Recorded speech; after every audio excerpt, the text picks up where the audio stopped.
Hola. Bueno, para comenzar con esta clase vamos a arrancar con múltiplos y divisores, ¿sí? Resumiendo un poco qué es cada cosa, los múltiplos son los resultados de las tablas, ¿sí? Y los divisores son los que dividen a un número. Ahí tenemos un ejemplo, por ejemplo el 18. El 18 es un múltiplo de 2, de 3, de 6 y de 9, ¿sí? Todos ellos tienen al 18 como resultados en sus tablas, ¿sí? A la vez, estos 4 números van a ser divisores de 18, ¿sí?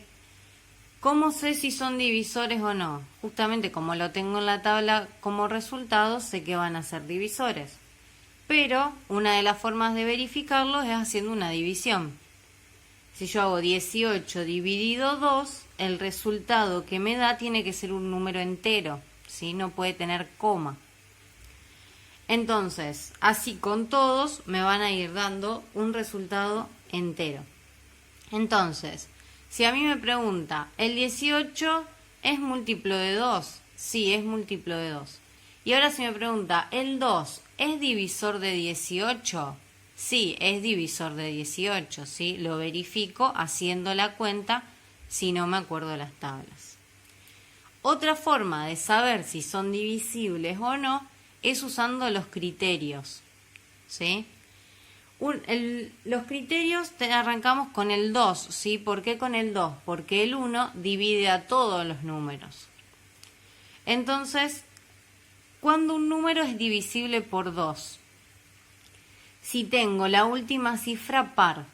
Entonces, el 64, ¿sí? Lo puedo dividir por 2. El 100 lo puedo dividir por 2. Y el 538 lo puedo dividir por 2. Al 3, la suma de sus cifras es un múltiplo de 3. Entonces yo tengo el 54. ¿Qué tengo que hacer con el 54? Voy a sumar sus cifras. Voy a hacer 5 más 4. El resultado de esto me da 9. Y el 9 es un múltiplo de 3. Entonces al 54...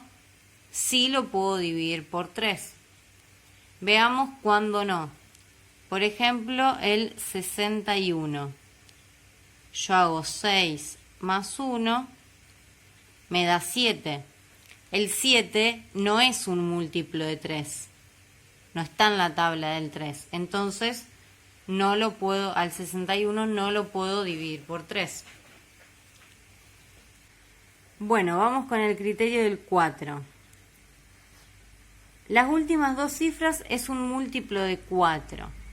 Entonces, yo acá tengo el 132, me voy a fijar en las últimas dos cifras. Como es 32 y el 32 es un múltiplo de 4, entonces el 132 lo puedo dividir por 4. Tenemos el criterio del 5. Para el criterio del 5, la última cifra tiene que ser 5 o 0. Por eso es que en la tabla del 5 todos los números terminan o en 5 o en 0. Entonces, por ejemplo, el 245, como termina en 5, lo puedo dividir por 5. Al 1040, como termina en 0, también lo puedo dividir por 5. Bien. Vamos con el criterio del 6. Para que un número se pueda dividir por 6, tiene que ser divisible por 2 y por 3.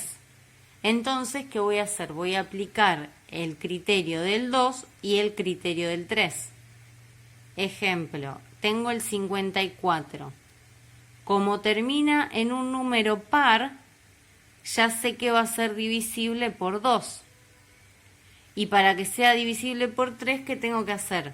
Sumar las cifras y que me dé un múltiplo de 3. como me da 9, que es un múltiplo de 3, entonces el 54 es divisible por 6.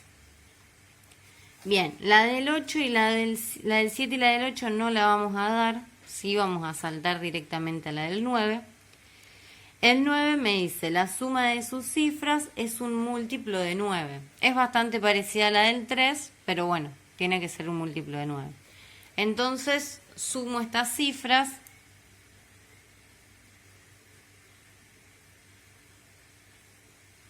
Y me da 9 como resultado.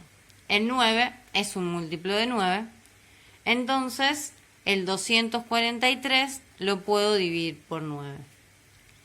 Y por último, tenemos el 10, que la última cifra tiene que ser 0. Entonces, por ejemplo, el 2780, como su última cifra es 0, puedo dividirlo por 10.